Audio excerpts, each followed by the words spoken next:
So, welcome everyone. I think we can start now. So, anyone who would like to read the opening aspiration today for us? Yeah, I'll read. Sure. With boundless compassion and wisdom, I will work for the welfare of all. May we be free from hunger and discord and have joy and a world at peace.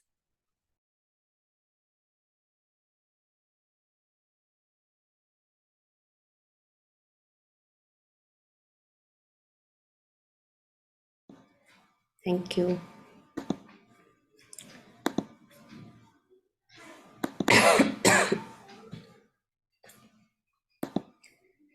So, I think last time we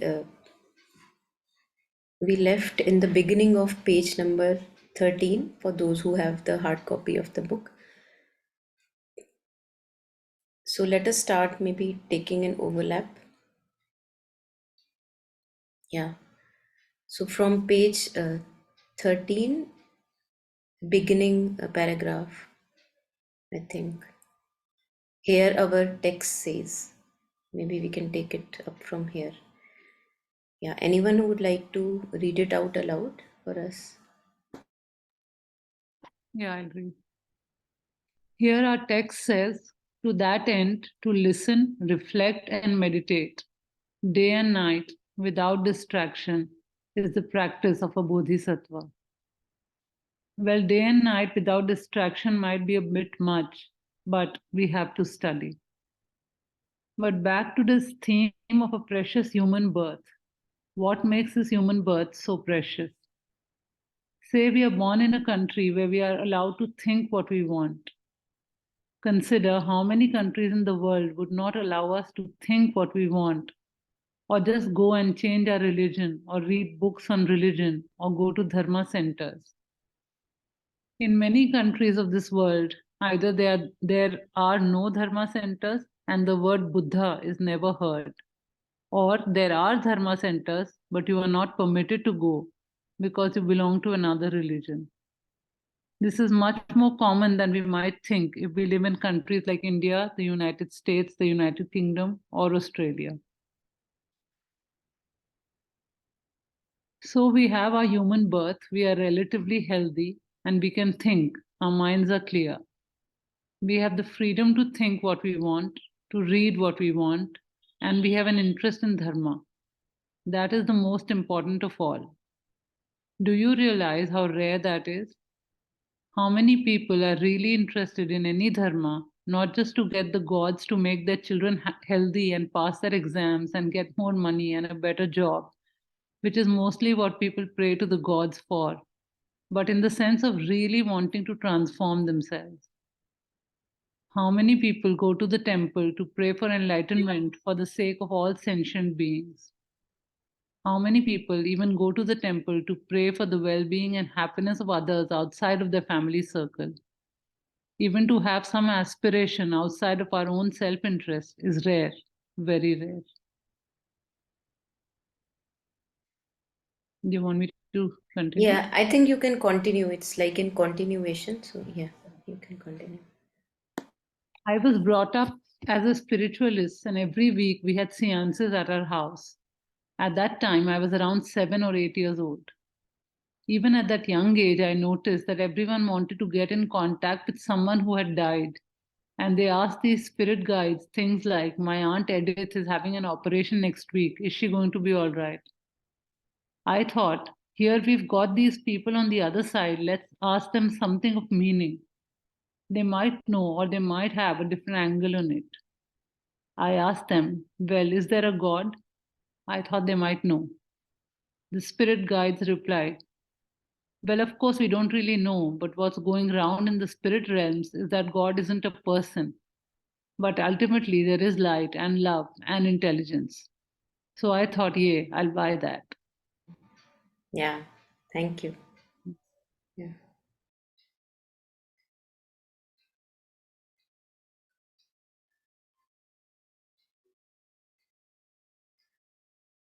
yeah.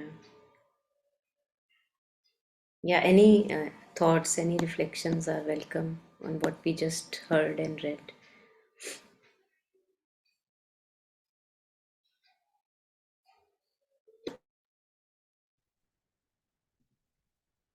I Yeah, think really a reflection, but you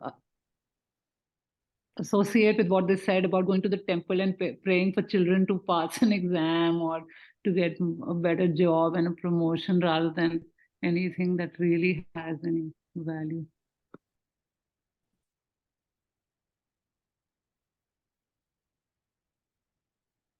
Yeah, Jayshree, you want to add on?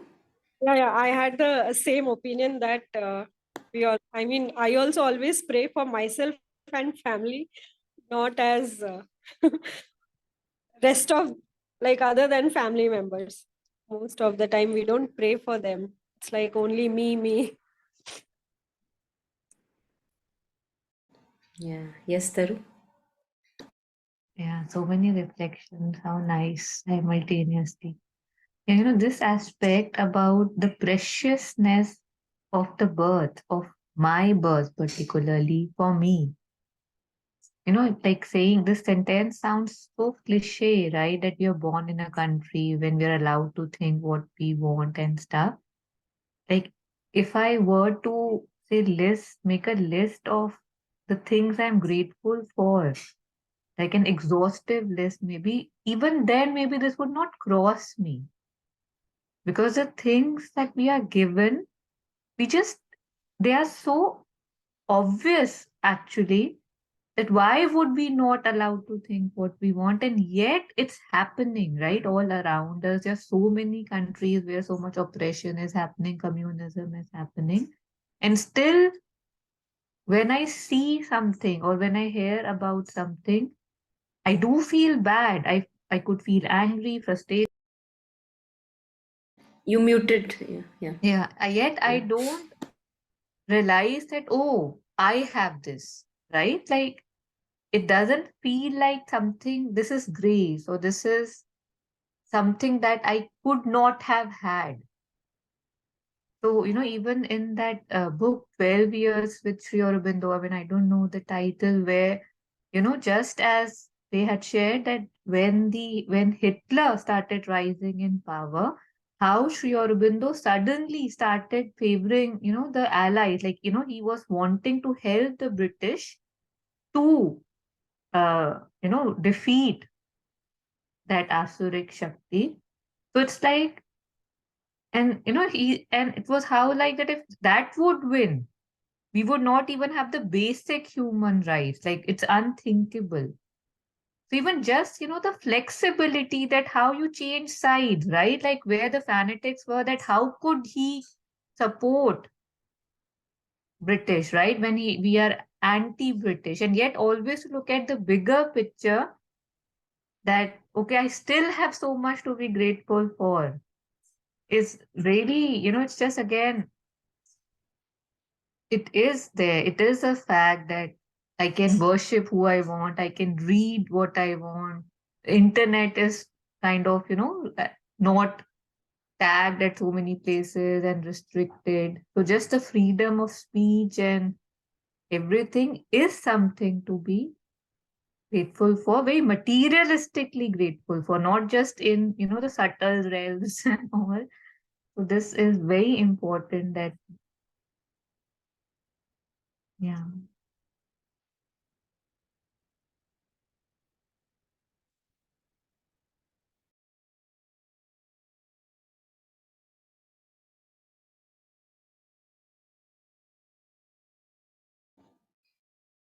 Yeah, thank you.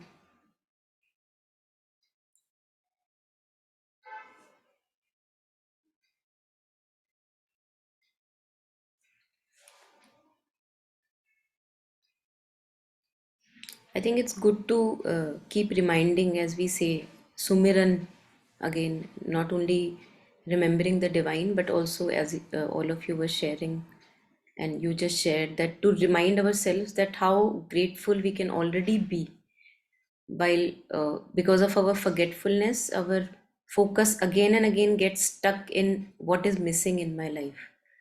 So I think it's very, very important, either through a book or my own reminders, or I don't know, these discussions, wherever it comes from. But I have a something like a constant reminder, which, yeah, which takes care of my forgetfulness, because it's very, very easy to slip into what is missing in the life, rather than that I'm still breathing, I have a heart which is functional, I have all the functions, respiration, digestion, elimination, all of them are working fine. I don't have to care, bother about them at all. Brain, if I fire a signal in the brain, I don't have to do it. I just think of it and I move my hand, because not everybody can, think and then move the hand. So yes, I think it's precious and very important to keep reminding. Otherwise, yeah, the default pattern is that we again and again take any slippery slope and fall into what is missing. Yeah. And there is no end to what is missing in life. There is no end. Always something would be missing. But also there is no end to what we already have if we focus on that. Yeah.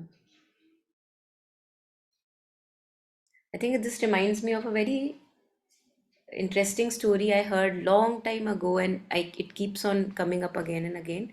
It was like somebody asked a very old lady who worked in a something like a bakery, small bakery, and she just over and over again, after years and years, through the years and years, she just made one kind of cookies. So it was a very monotonous job. Somebody asked her that, don't you feel really dullness or, bored in your job? And she said, no, every Friday we change the shape of cookies. So, again, that her focus was that there is something to be grateful for. There is something new happening every week. So I think like that we can always find something which can take us forward. Yeah. So yes, this is very important. I think we cannot stress enough on this importance, that the very fact that right now we want and then we are reading it. We want to scan the book and then we can scan the book. So that's itself, yeah, feels so easy, and we take it, as you were sharing, our entitlement.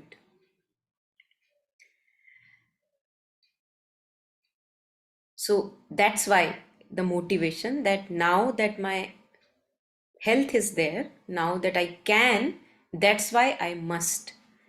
Because when I can't, then I have no option, I can't. As Kabirji says, that when you would be really very, very old and your body is rattling with pain and your functions, organs are not functioning fine, then you would not be able to do the bhajan.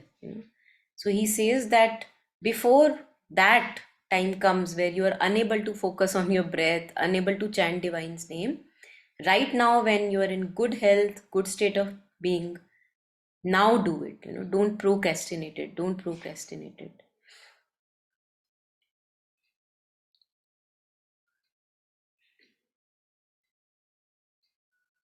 Yeah.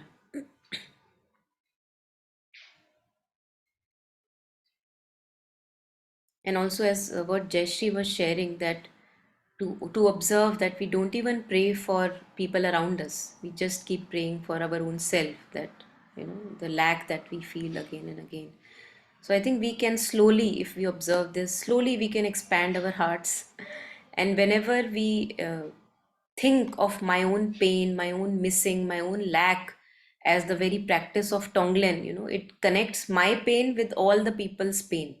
So if I am feeling, for example, a rejection in relationship or anything, any little day-to-day batters, if maybe I'm waiting for some money is not coming, maybe waiting for a job is not coming, so if I go to a temple or connect with the divine and connect through my pain, that see, I am suffering through this and this situation, immediately through Tonglen I can connect with, oh, now I know the pain of so many who suffer like me, who have no job, whose relationships are suffering, they have no happiness in life. Now I know their pain. So when I go to ask for my own self, immediately in that moment I can expand my heart and say, Please, may our hearts be at peace, and may we all have joy and progress in life. All the people suffering like me and beyond. So I think we don't have to let go of our own pain, because it's hard to shift focus when we are ourselves in pain. But through my pain, I can connect with others. And then it's not difficult, to pray for all, because you see that turmoil in yourself and how bothersome it is. Yeah.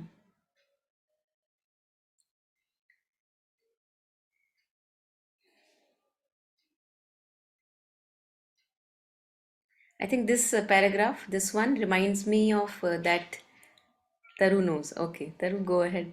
Share, please, the story. No, no, you go ahead.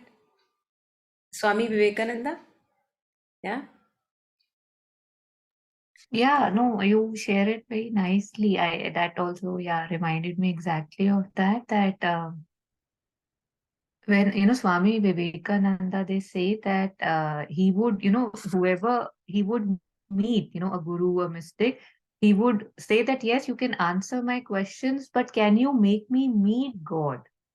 So everybody said, no, no, that we can't do, but we can help you with this. He said, no, no, not doing and stuff. And then finally, when he met Ramakrishna, he said, yes, of course, I can make you meet Ma, no problems. So he said, yes, and what do you want to ask? Ramakrishna asked him, and he said that I'm very poor. I don't know what exactly he said, but I want to ask for money so that I can take care of my family and stuff. He said, fine. So he arranged for it. He called him at the night in the temple and he sent him in the room and said, go meet Ma. Then finally, when he came out, he said, so did you meet Ma? He said, yes. And he said that, were you able to ask? He said, no, no, I couldn't utter a word. He said, okay. He then begged him, can you please, one more time, please, can you make me meet Ma? He said, okay, come tomorrow. So again, next day night when he went, he said, okay, could you ask this time? He said, no. And he was like, why? He said, it feels like I am standing in front of a king and asking for mangoes. Give me one mango.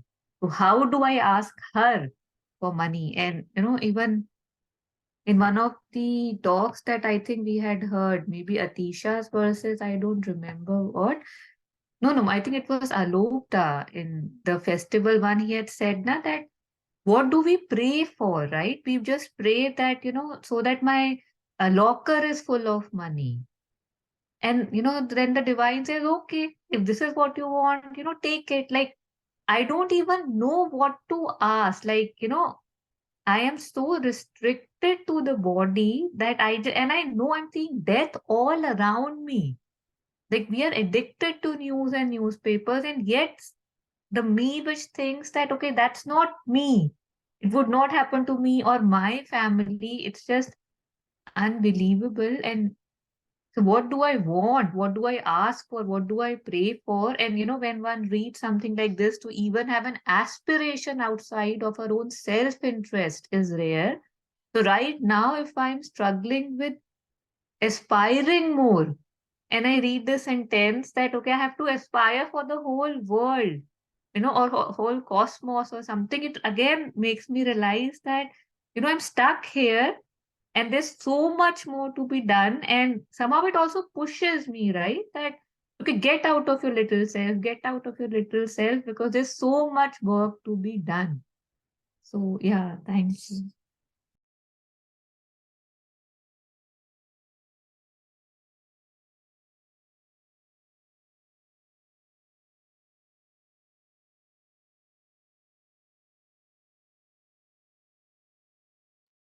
Yeah, sorry, one more thing I want to say, on top where it said that if you're not from countries like, say, India, US, UK, and Australia, it feels really nice, how people say first world countries, second world countries, and whatever. And yet to be for spiritual openness, right? For general openness, the right to think, be, believe, worship, the word democracy, to actually be allowed to whatever extent possible, Although a lot of people I know, especially in India, they believe that if that word would not have been there and if it would have been a solely Hindu nation, then there would have been more peace. But I somehow could never, accept that. And it feels like I felt pride when I saw that, kind of, I mean, I must feel it even without seeing this. And yet it's nice to see that no matter what the situation is financially or politically, and yet in the essence of it, it's at the right center. It's allowing one to flourish as one wants. Yeah. Thank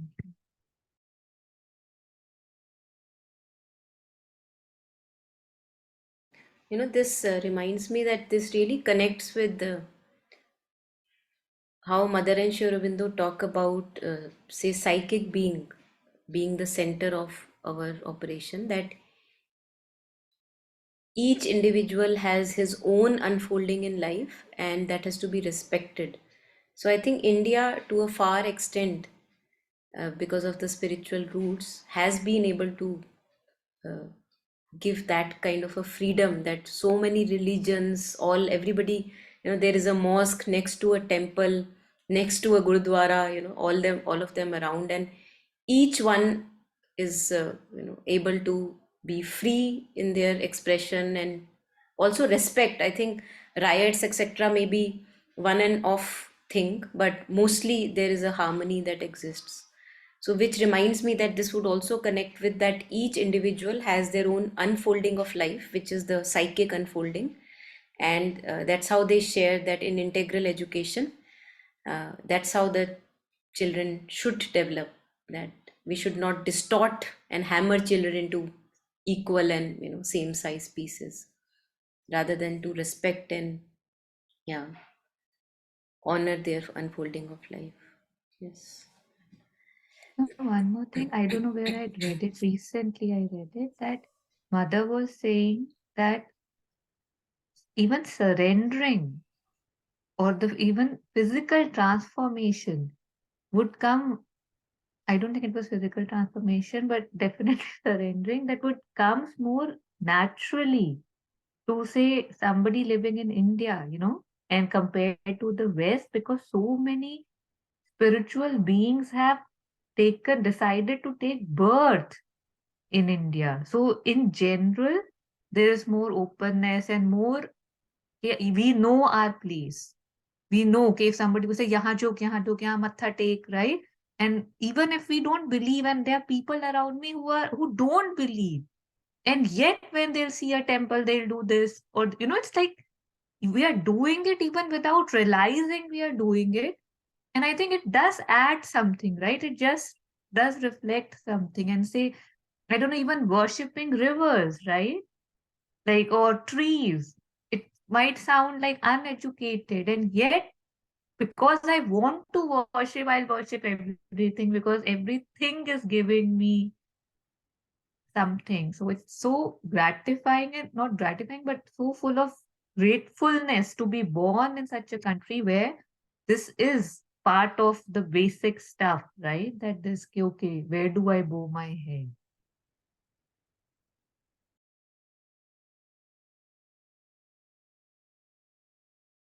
Yeah.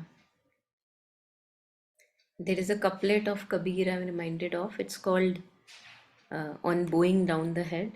It's called Naman Badi Sansar Mein Nahi Name So Neech, Dhara Se Parvat Kate or Dungal Dhar Ke Beech. So he says that, like this bowing down that you were sharing to anything and everything, since there is divine in each part of existence. So this bowing down, Naman, is the most prior and most important. And the one who cannot bow down, he is of a very lowly quality, the one who cannot, and of course, it is the ego which cannot bow down. And then he says, Dhara se parvat kate. So water is like very soft and flowy, and yet it can cut through even as solid as rock and mountains. They can become pebbles going again and again with the flow of the water. So dhara se parvat kate, like something as soft as water can kato mountain, or make cracks in mountain, but uh, and mountain is hard, mountain is very solid, that can get cut. But because for example, in a stream that is flowing, there are little plants, that is what he calls as dungal dhar ke beech. So it's, there is a stream and then there are little plants. And why do they still exist? Because whenever the stream flow comes, they just bow down, like they do this, and that's why they can still survive. Yeah.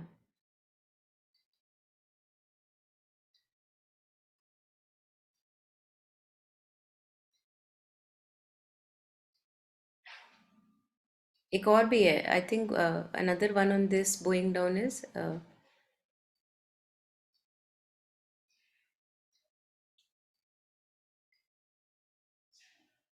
something that water stays नीचे, हाँ, ऊंचे पानी ना टिके नीचे ही ठहराए, जो नर ऊंचा होई रहे प्यासा ही मर जाए. So he says that if you see how water is, that it never stays on the top, it always flows down, downhill.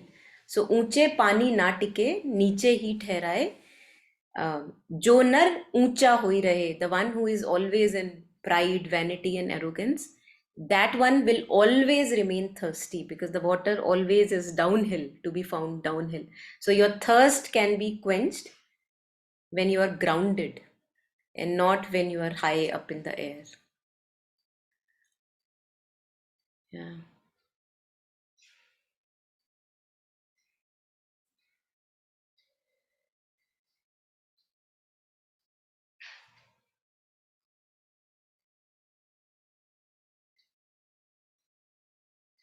And I think this thing about that India that you were sharing, I think to many of us, it only comes after we go to other countries that we realize the importance of India. Otherwise, for me also, if I can see that when I spent a few years outside, then it was like I was convinced that I don't want to go anywhere, but here.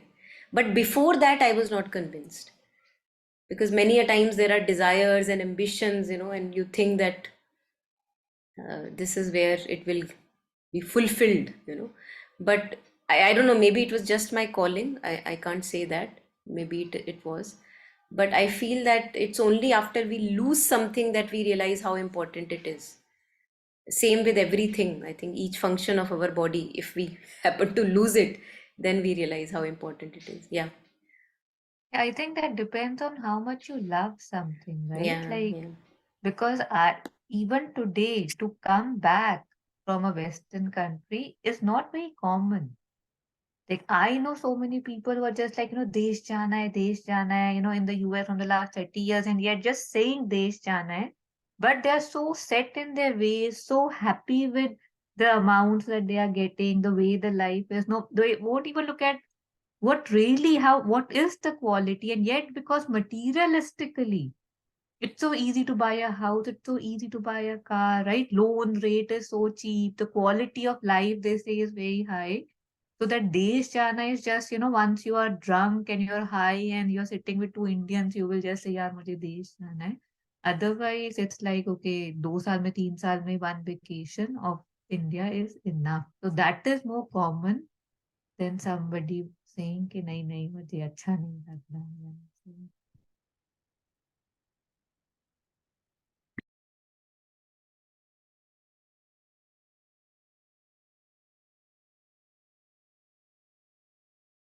Yeah.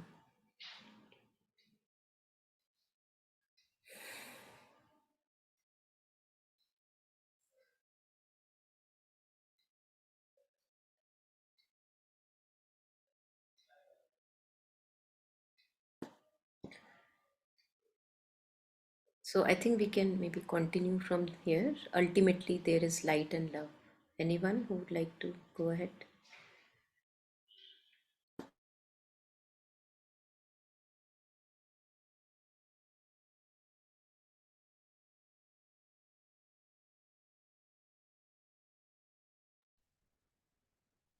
Ultimately, there is light and love and intelligence in this universe. And we are it.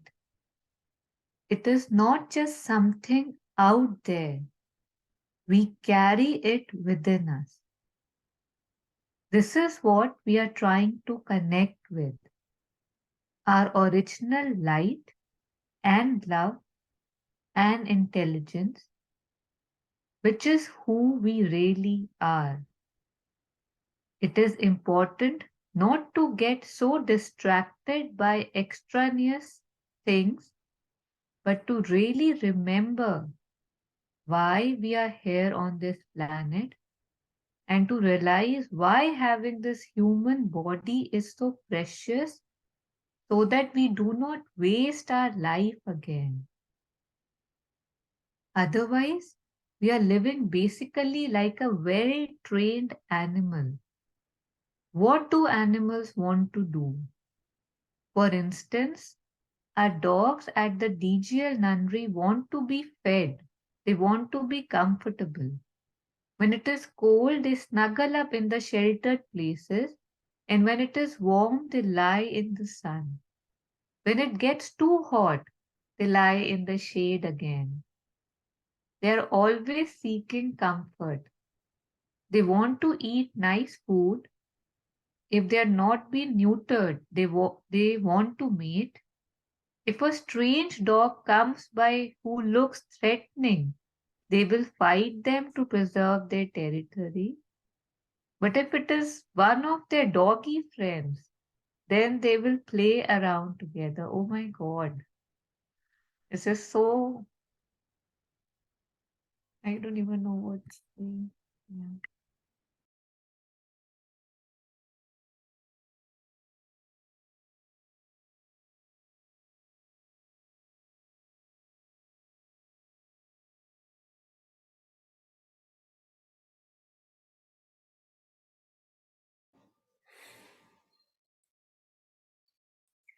So I think the first few lines are also again a reminder, as we were discussing, that since we forget, so it's good to remind that there is light, there is love, and there is intelligence.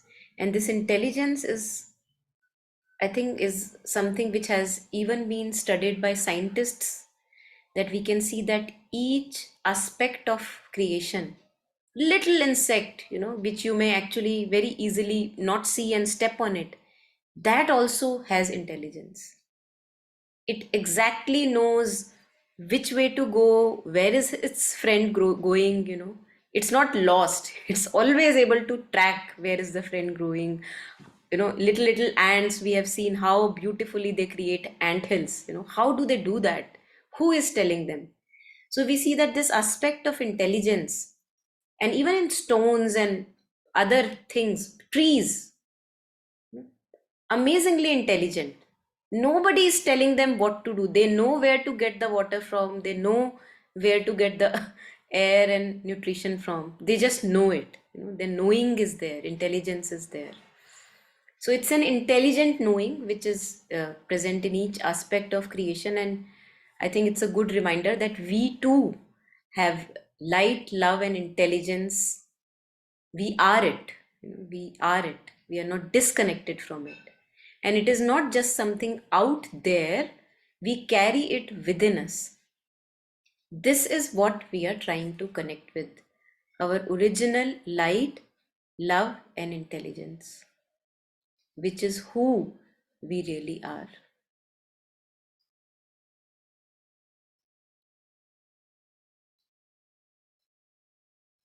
And I think we, from time to time, we do get attracted to all the glitter out there, but the divine is so compassionate that even that attraction and running after that attraction is made use of. So we learn through that running, as Kabir says in his famous couplet, which I may not say. I've said it so many times that it's important to run. Basically it's important to run, because before running you would not be able to stop. So run, as much as you want, you just run. So it is important not to get so distracted by extraneous things, but to really remember why we are here on this planet, and to realize why having this human body is so precious, so that we do not waste our life again. Now, I think it's another thing to just read this line, and it's another thing to be convinced about this line. And that conviction would come only after we have ran enough for our own life, in our own life, regarding our experiences. If I think each one of us who is present today, we individually, through our life experience, we get convinced that no, it's important for me, otherwise nobody can convince us. So it's good to get all the blows, all the helplessness, shattering, all that, because only then somehow we are like that only then we get convinced that it's important, this human birth, and I don't want to waste this precious life in just running around through that glitter, towards that glitter. Yeah. I think in another talk also she shares this dog thing, that uh, we all want to be loved and valued and cherished and well fed. And then she says that if you want to do that, then why not become a dog? What's the need of being a human being? So yeah. And with Mothers and Sri Aurobindo's words, again and again, it's very, very clear that the the preciousness of human birth and the very purpose of human life. I think otherwise we are always a bit confused, that as if we are here to settle down and have families and have lots of property and create lots of success materially, but we forget that the actual purpose is growth of consciousness. And for that, if success of material sorts is required, that will be there. And if failure of material sorts will be required, that will be there. What only matters is growth of consciousness, my evolution as a human being, my deepening sense of connect with my own true self. That's the only important thing when when we talk of life and its happening. And for that, everything is allowed, all cruelty, all tragic situations, losing relationships, splitting up with people, losing loved ones, all that is nothing in front of growth of consciousness. So that's why I think we can keep it parallelly, that divine is cruel and yet the divine is compassionate. So both thesis antithesis can actually be synthesized when we look at what is really precious, because what's most important is our ripening as an individual.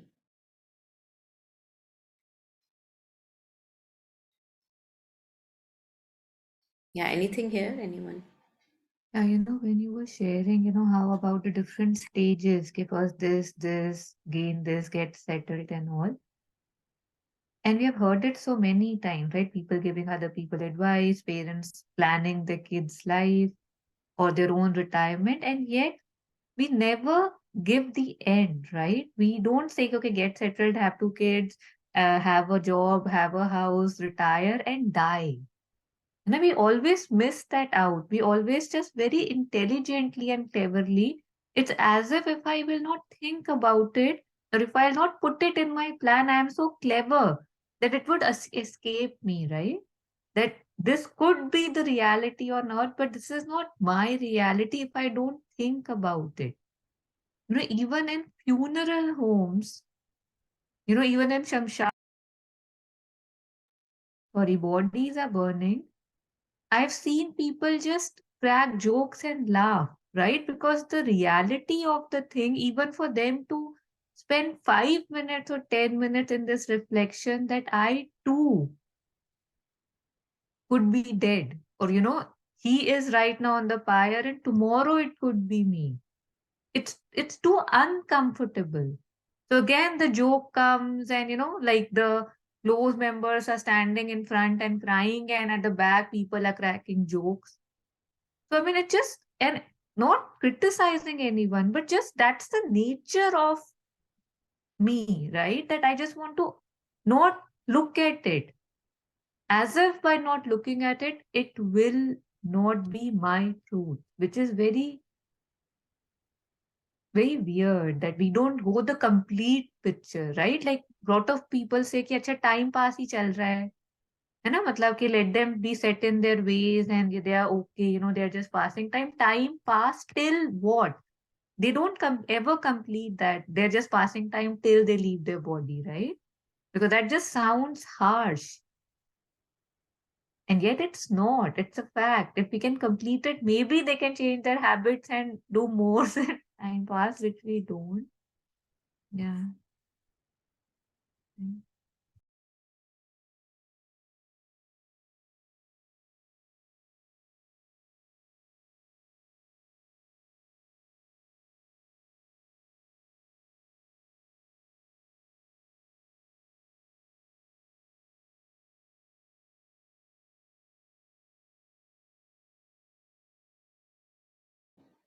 So I think whenever next time we are enjoying some shade, etc., maybe we can visualize ourselves. Hmm.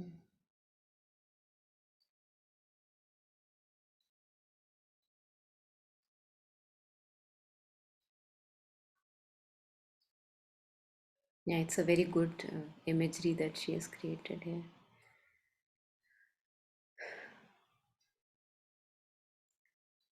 Yeah, anyone who wants to go ahead, maybe take up this bit, the next paragraph.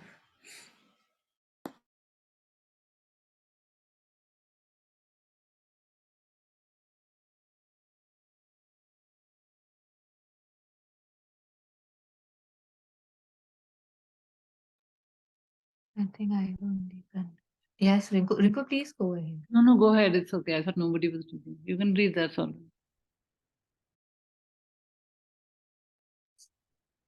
Well, if we lead our lives basically on that level, we might as well have come back as a pet dog. In fact, in New York, there are more pet shops than there are beauty parlors. Pets have become like children, really. All these pets with their little bows, their little tiaras, and their little jackets. Anyway, the point is if all we want is to be comfortable and petted, loved, and admired, then we might as well have come back as a poodle because we have wasted our human birth. It is hard to get a well endowed human birth that has the freedoms and the advantages.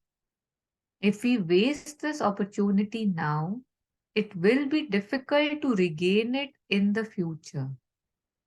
All the causes and conditions have come together because of our past efforts in other lifetimes. If we don't make an effort to create the right causes and conditions in this lifetime, they are going to lose the opportunity. Now is the time because we don't know what the future holds.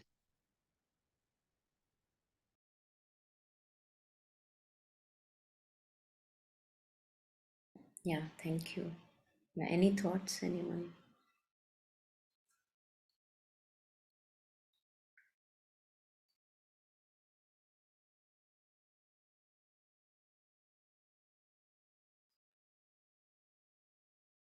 So I think this also is beautiful and very, very relevant, this one.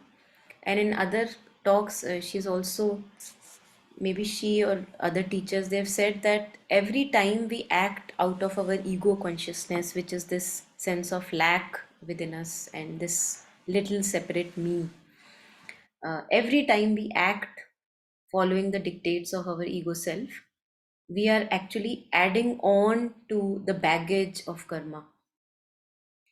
And every time we step back from the ego consciousness, looking at it, becoming conscious of it, that yes, I see it, but I'm not going to act through it, then we are, creating actually more positive karma. For those of us who, maybe it would be motivational that, we are actually negating the previous negative karma. So, for example, somebody may say, again, I'm not going into the philosophy of karma because I don't know anything about it, but somebody may say that, oh, maybe you have gotten this disease, maybe because of your past karma, right? Now, how am I acting when I have gotten this disease? So, what is my inner attitude when I have this sickness? Maybe some relationship, which has come to me, and maybe it's challenging, but the question is that how am I taking it? How am I learning through it? How am I progressing it? Or am I just blaming others and victimizing myself? So it really, and Mother Sri Aurobindo also again and again, they stress upon the right attitude. And if we have the right attitude, then everything can really become a source of our growth. Everything, even success, not only failures and bad things, but also even success can become source of our so-called material success. Because that will also teach me something if I have the right attitude. So I think this is also kind of caught my eye, that all the causes and conditions have come together. Right now we are able to read this, understand this, because of some, something done previously, or divine grace only, whereby I can do this right now. But if we don't make an effort to create the right causes and conditions in this lifetime, right now I have the opportunity. If now I don't practice, if now I don't step back from the ripple of ego consciousness, then we are going to lose this opportunity. Now is the time, because we don't know what future holds. I think this is also very good for people, those of us who keep procrastinating, that right now other things are keeping my occupied, keeping me occupied. Maybe I will do it later, while the very fact is that only now is the time, because we don't know actually whether we are going to be alive later or not. We don't know whether we'll be functional. We don't know whether we'll have these mental capacities that are functional now. But right now I can, so I must. So I think inner priorities, inner compass slowly had to set it right again and again, set it right. And I think this also goes for our day to day things, whenever we are dealing with situations, people, comments, anything, our own thoughts, feelings. And immediately, if we can remind ourselves that, oh, but I have Mother and Sri Aurobindo, so what? So what if I lost that? So what if I lost this? So what if that person said this to me? So completely ignoring everything and just holding on to the divine feet, because we have that opportunity right now, and whoever we have faith in.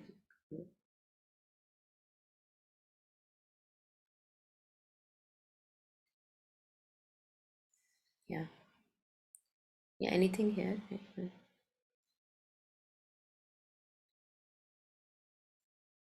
We can maybe take a little bit more also. It's almost in line.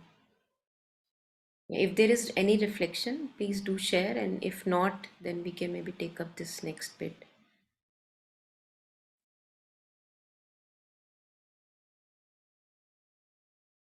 Taru, you want to continue just this one, the next paragraph? Now the Dharma is here, the teachers are still here, the books are still here. We have the freedom to listen and practice. Nobody is stopping us.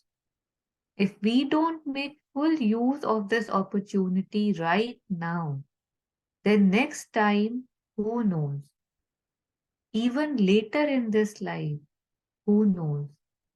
The only time we can be certain of in our lives is right now. So, this is important. Yeah, maybe this one also, the next one. What we have to do is listen, reflect, and meditate. First, we have to accumulate the knowledge. We have to listen to the Dharma teaching. Traditionally, in the Buddha's time, things were not written down. So, in the sutras, they always talked about listening because they didn't have books. The first thing we need to do is to listen. This includes reading, studying, downloading of the internet, all of that. Any acquisition of knowledge is considered listening.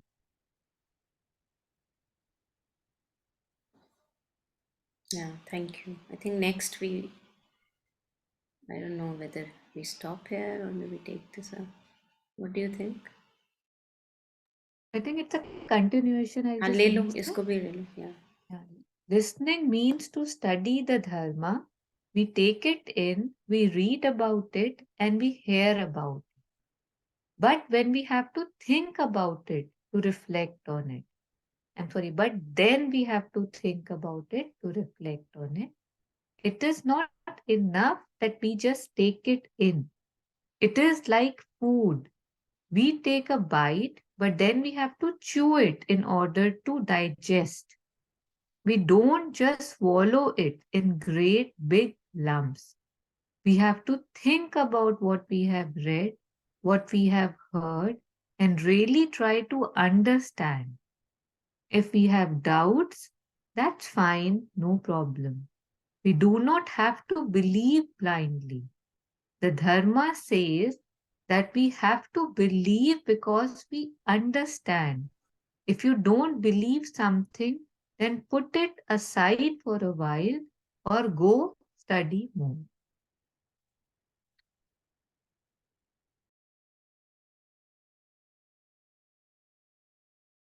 Yeah, thank you. There is a very beautiful uh, little bit, I don't know, maybe some of us, maybe Jasmine would know.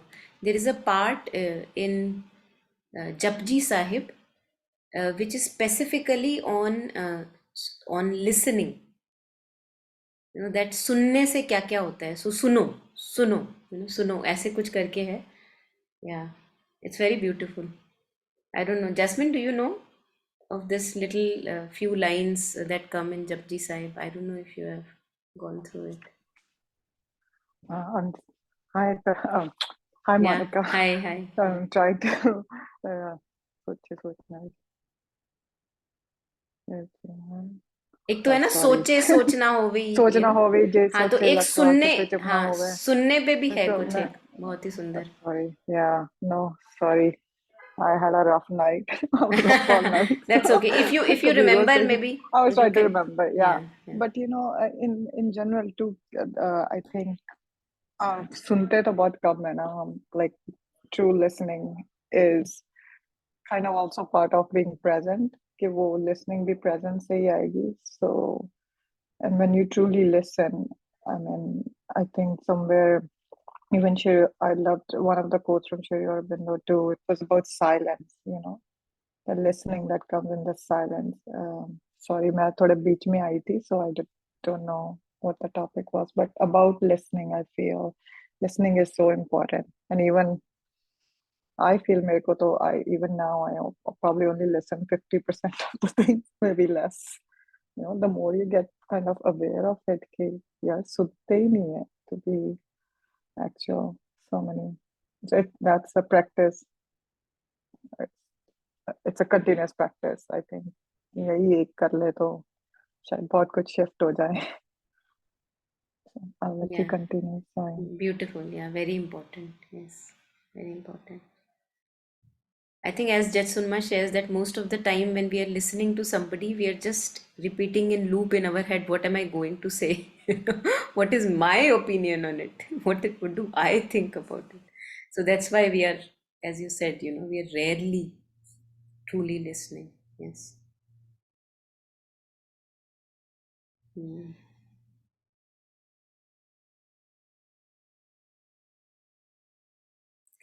So anyway, there is a bit on listening in Japji Sahib, which maybe if we stumble upon, we can share it on the group. It's really good. Monica, it's even mentioned in Wikipedia. Oh, there's हाँ a हाँ Sikhi wiki. I don't know. Can I screen करो share? करो हाँ हाँ एक minute. Yeah, I think अच्छा, you are not the host today. Just a second. Make co-host. Okay. Yeah. See here. Something.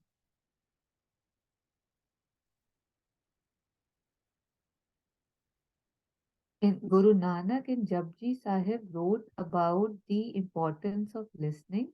Listening is the first step of a Sikh, but what he should listen? Everything, but what should he follow? Truth. No, I don't think it's that. Listen from Saturday. Gurbani on listening.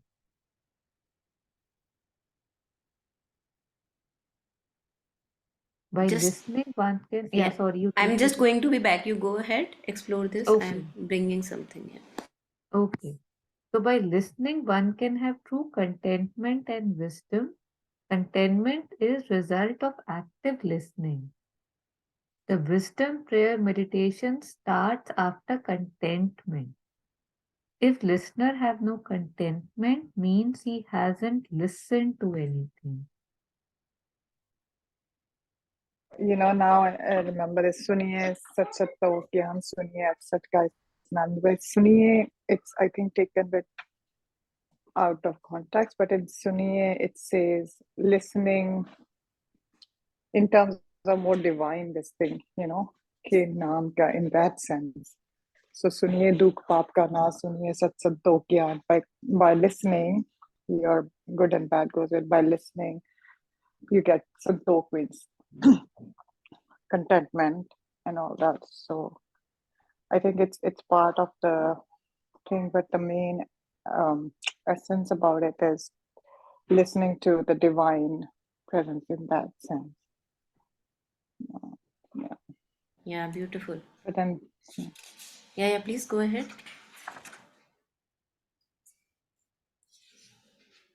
I think when will we listen to the divine if we stop listening to our own self first? Only then, can we? the through the chatter, endless chatter. Yeah, yeah, yeah. Uh, So I think as but you I were think, reading it out already, the lines that you were sharing, uh, I've got them, but the essence is there is a very good commentary of Osho on Japji Sahib. It's very, very nice. It's I don't know. I read it in Hindi on Japji Sahib. It's beautiful, really very beautiful. Yeah. So there he elaborates further on this listening aspect. Yeah. Yes, Jasmine, please continue. no, I was just listening to you. Okay. Oh, you started listening. See No, how much of a quick learner you are. I know मैं Yeah. अपने Amy session miss करी जा रही हूँ. Yeah. Yeah, You know, great. this whole thing also is kind of, how in Upanishads they talk about Shravan, Manan, and Nidhyasana. Hmm. So it's also reflective of that. Now listen, Hmm. then reflect, Yeah. and then put it into practice. Like Yeah. the whole process. Just Yeah. listening is not enough. Just reflecting, what will you reflect on? And Yeah. what are you getting in your life? You have to see कि मैं क्या बन रहा हूँ. Yeah. So the Yeah. whole process has to be there. Absolutely. Yes. That's a good correlation. Yes. I think many a times, I think why they have to stress upon listen, reflect, meditate, or Shravan, Manan, Nididhyasan, because usually we listen, but we totally remain the same person because it as if something entered and it just passed through us, as if nothing was absorbed and assimilated. So that's why I think we have to be reminded that not only just listen, but also reflect and meditate. Yeah, because we do have brain.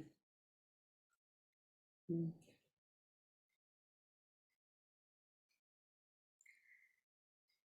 Yeah, so first we have to accumulate the knowledge. I think it's beautiful for those of us who have the opportunity.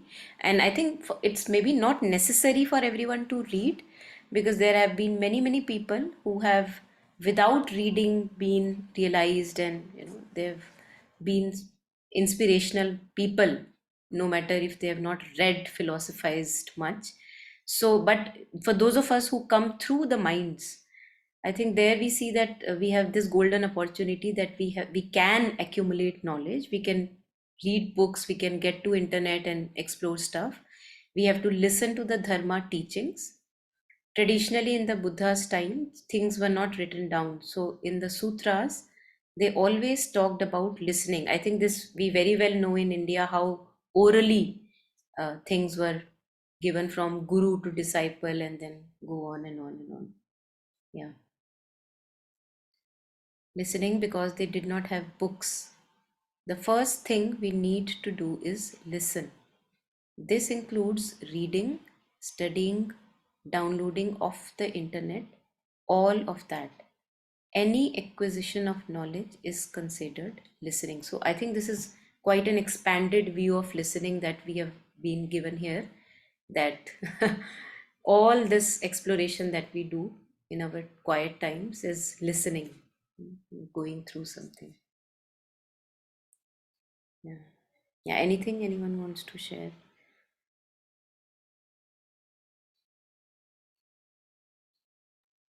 So the term Shruti, right? Mm-hmm. Vedon ki Shrutiyan. Mm-hmm. Shrutis also means listening, right? Mm-hmm. Like one, and how they say that if you listen to it, even if you might not recognize it superficially, right? Like, but still something in you knows, right? The same thing they talk about chanting, right? Like, say, there's something in me that knows Om, like it's made up of Om, and hence there is that recognition.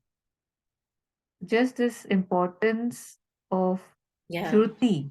Yeah, I think that would also relate with what Jasmine was pointing out earlier, that to listen to the divine, because Mm. only when I'm empty can I listen to, can I have that shruti, which is like higher knowledge. Yeah. So you are serving like a receptacle to receive that higher knowledge. Yeah. Good to be empty of ourselves, I think. Not easy, but good.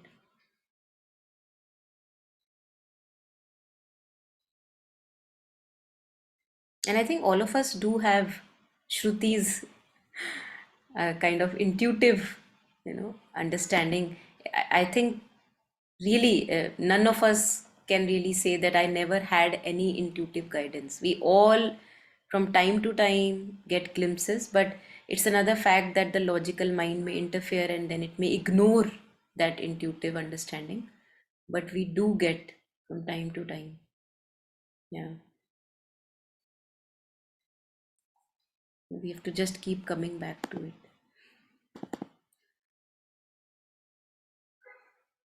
Yeah, so just this last bit that we studied, we take it in, we read about it, we hear about it, but then we have to think about it. So, really making, I think this is also very good because most of the time we are abusing the mind of thinking about past events, usne kyo kaha, usne वैसा क्यों कहा, and then future events, what will happen, what will not happen. So instead of that, anyway, we are using the mind, we have a functional mind, we have to think about these things which really, really matter, because we are anytime, all the time we are thinking, so we are abusing the mind. So instead of that abuse, we can now make good use of the mind, which is to reflect, read and reflect and think about the teachings. It is not enough that we just take it in. It is like food, we take a bite but then we have to chew it. So I think this jugali of whatever we read, in dharma teachings, read in dharma teachings, but then we have to chew it in order to digest.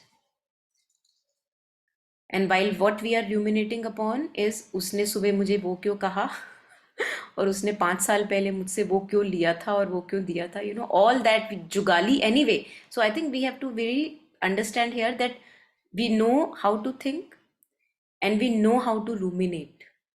The only thing is that we have to change the raw material of what we are thinking about and what we are ruminating about, and depending upon that will become the quality of my life. So to chew it in order to digest, we don't just swallow it in great big lumps, because then we have indigestion, big burps may come up. We have to think about what we have read, what we have heard and really try to understand. If we have doubts, that's fine, no problem. We do not have to believe blindly. The Dharma says that we have to believe because we understand. If we don't believe something, then put it aside for a while or go and study more. Yeah, this is a nice suggestion. Yeah, any last comments, anyone, before we end?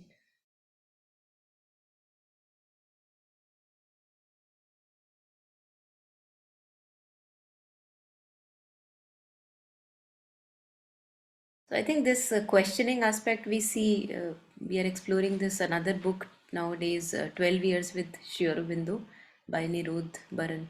And there we see that he was very questioning by his natural inclination. And he did not stop himself from questioning, and questioned and had doubts and confusions of all sorts. And I think he was just like, he could not but question. It was his nature to question from where he was coming.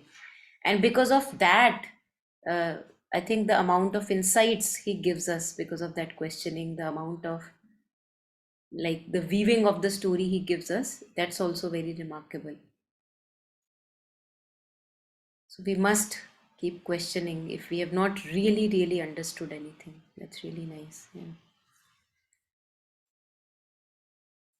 And I think the last line is also really beautiful, that if you don't believe in something, then put it aside for a while, keep it on hold, and then go study more. And many a times it is just revealed slowly, whatever we are trying to figure out. So this is page number 16. Yeah, so I think next time we can take it up from here, the first paragraph, page number 16. Any last comments, any sharing?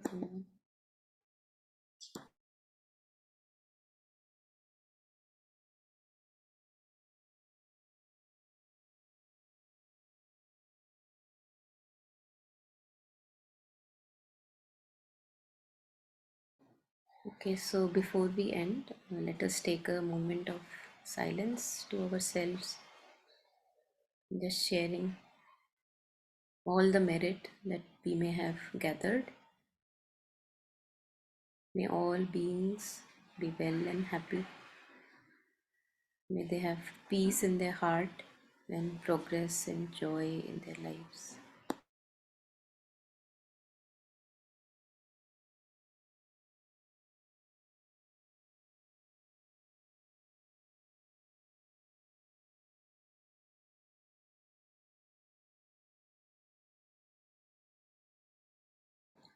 Yeah, thank you. Thanks everyone for sharing, listening, and being here. Thank you.